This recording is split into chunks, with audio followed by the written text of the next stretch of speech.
Hi, I'm Jay, and today on Jay's World Kitchen, we're making ham, potato, and cheddar chowder.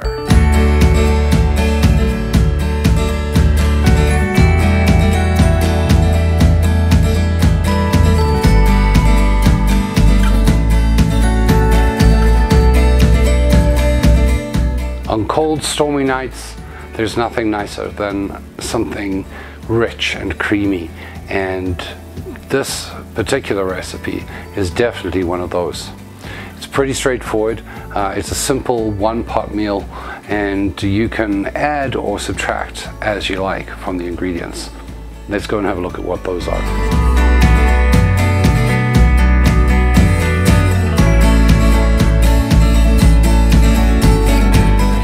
So for this recipe, you should use bacon, a couple of slices of bacon fried up so that you can use some of that oil, but you could also substitute with just using some bacon grease if you don't want to, or if you wanted to make this a vegetarian, obviously you can cut out the meat products from this.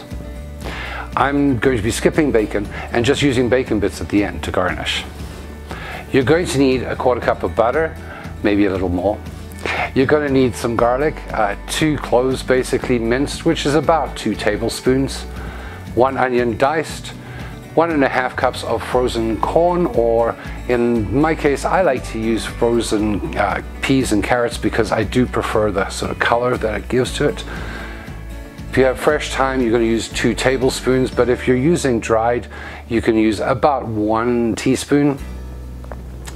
You're going to need 2 tablespoons of all-purpose flour and 3.5 cups of milk, sometimes a little bit more as you need, 2 large russet potatoes peeled and diced, 2 cups of ham diced, some kosher salt, freshly ground pepper to taste, and 2 cups of grated cheddar.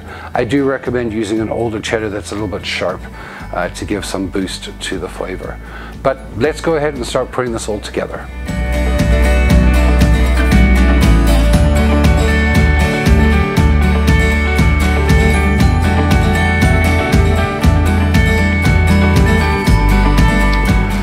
Over at our stovetop, we're going to start off with our butter into our pan. And if you're using cast iron like me, remember to moderate your temperature because sometimes it can get real hot real fast. But you just want that to melt, and toss in your onions.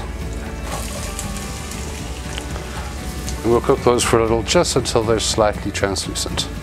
Once your onions are just starting to cook, you're going to throw in your garlic. And again, you know me by now, I do like a lot more garlic than most recipes call for, so that's probably quite a lot more than just 2 tablespoons.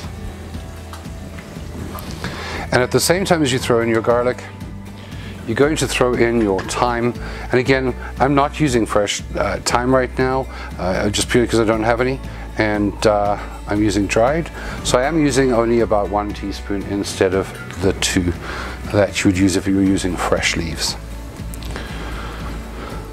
And almost immediately that smell is just amazing.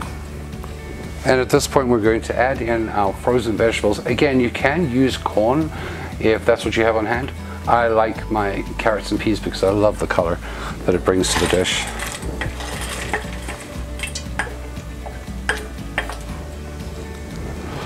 And once that's in, you're actually going to sprinkle your 2 tablespoons of flour over all of that.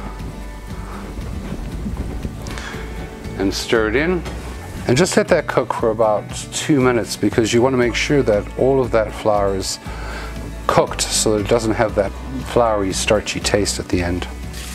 At this point as well, I'm going to add in approximately 1/4 teaspoon of kosher salt, and now we're going to start adding our milk, just a little at a time because you don't want to make this too runny. Stir it in. It is going to thicken up pretty fast because of the flour, and it's also going to cool your pan down right away, so little bits at a time, and making sure that all the flour is dissolved in the milk. And we keep slowly adding our milk, making sure that we're scraping the bottom. Now I've added in all the milk. It's not necessarily enough, but it could be. So 3.5 cups is what the recipe calls for. We'll adjust at the end if necessary, but you do want this to thicken quite a lot, so I generally don't go more than that.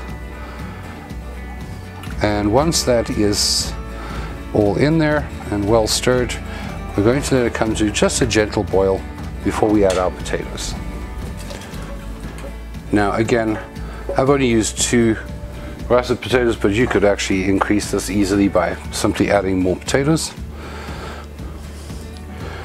And we're going to let all of this come to a boil.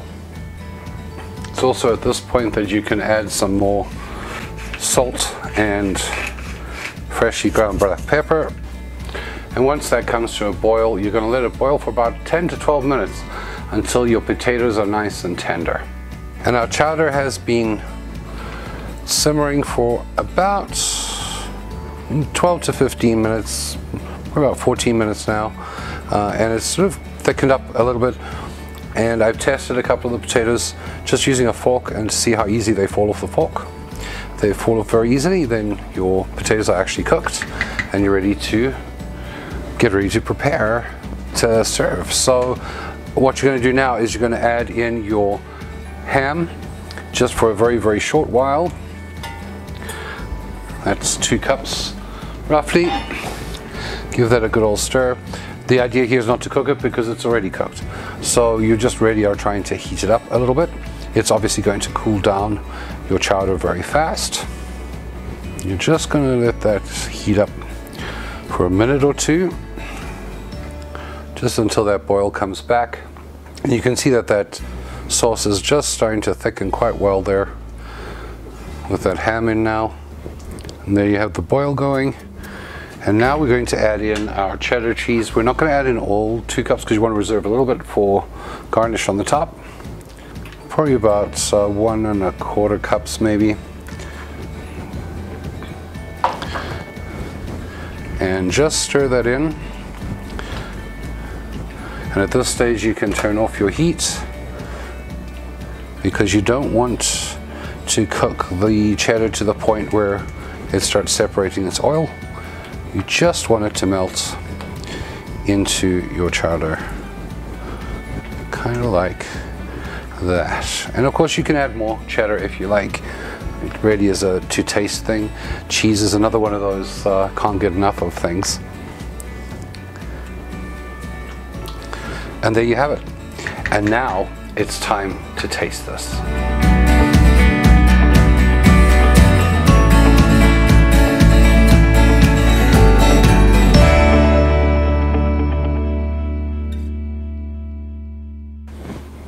And of course I garnished with a little bit of cheddar cheese and some crumbles of bacon because that's just the way I roll. This is truly a delightful dish and the flavors are really good. So without any further ado, let me tuck into some of this.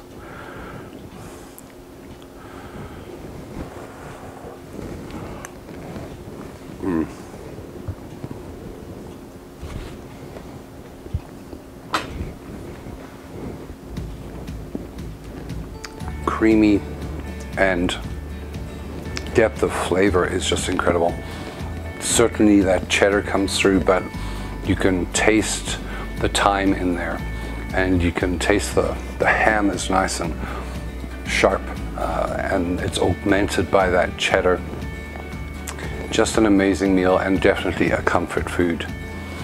If you've enjoyed this recipe, please hit the like button, hit the subscribe button if you haven't already. Feel free to share this video with your friends. Give this recipe a try and let me know how it turned out for you. If you want to support this channel, remember you can support me via Patreon. That link is below in the comments, as is my link to Facebook and Instagram. Thanks so much for watching this week, and until next week.